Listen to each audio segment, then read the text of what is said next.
Alright, basic parts of a beehive. This is the hive stand, this is the bottom board. This is where the bees are going to go to land, and then they're going to crawl inside the hive through this little opening right here, and that's how they're going to get into the hive. This slided rack, if you want to put it in there, it can limit the amount of bees that can get in the hive. As you can see, it's not completely open.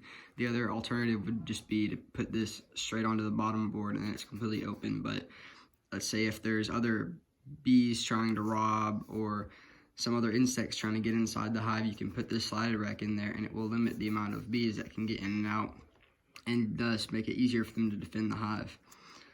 The lower deep and the upper deep, these are both going to be brood chambers. That means that this is where the queen's going to live, and she's going to be laying the eggs. And the lower deep is generally where the queen is going to lay a lot of her eggs, and they're going to grow up and do the life cycle of the bee and everything like that.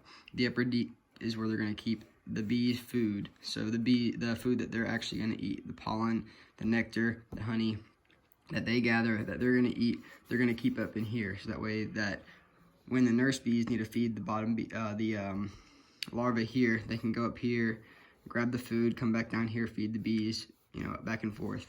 This right here is a queen excluder. It is optional, but basically what that does is it's almost like a mesh. It's got gaps small enough for the regular bees to fit through, but a little bit too small for the queen. So the queen can't crawl up into this top part and lay eggs in this part.